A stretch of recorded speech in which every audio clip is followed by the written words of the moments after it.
KTM has officially unveiled the updated 2026 versions of its 690 SMCR and 690 Enduro R, bringing significant mechanical and technological enhancements to both models. At the heart of these high-performance machines is the revised 692.7cc Euro 5 Plus compliant LC4 engine, claimed to be the most powerful single-cylinder engine ever fitted to a mass-produced, road-legal motorcycle. Delivering a punchy 79 PS and 73 Nm of torque, the engine benefits from internal updates, including a revised crankcase, clutch, and stator cover, along with a redesigned oil system aimed at improving both reliability and performance. Both bikes continue to use KTM's signature tubular steel chassis, partially visible through minimalist bodywork that remains largely familiar to fans of the previous models. While KTM claims some ergonomic tweaks have been made, the overall silhouette still retains that aggressive, motocross-inspired stance. Fresh new graphics and color schemes add a visual refresh, but it's the electronics package that marks the most significant leap forward. Gone is the basic LCD display from the outgoing models, replaced by a modern 4.2-inch full-color TFT dashboard, paired with new switchgear for a more intuitive rider interface. On the 690 Enduro R, riders also benefit from a USB-C charging port for added convenience on the trail.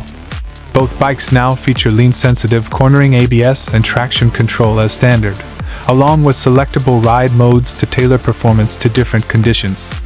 The Enduro R takes things up a notch with its optional rally mode, which includes KTM's new dynamic slip adjust system.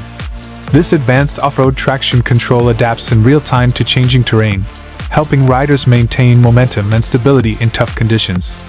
Chassis-wise, the 690 SMCR is geared for tarmac domination, rolling on 17-inch spoked wheels and featuring WP Apex 48mm forks with 224mm of travel. At the rear, a monoshock with a remote preload adjuster provides 240mm of movement. In contrast, the 690 Enduro R is built for off-road adventure, with a 21-inch front and 18-inch rear wheel setup. It gets WP Explorer USD 48mm forks offering 265mm of travel, and a matching Explorer monoshock with 250mm of rear suspension movement, also with a remote adjuster for easy tuning. Ergonomics remain true to each model's intent, with the SMCR featuring an 899mm seat height suited for agile road handling, while the Enduro R's 935mm saddle accommodates the extended suspension travel needed for serious off-road performance. Both bikes come with a 13.3-liter fuel tank and weigh in at 162 kilograms fully fueled, making them light and nimble contenders in their respective segments. With refined engineering, vastly improved tech, and KTM's signature performance DNA, the 2026 690 SMCR and 690 Enduro R continue to raise the bar for single-cylinder supermoto and dual-sport machines.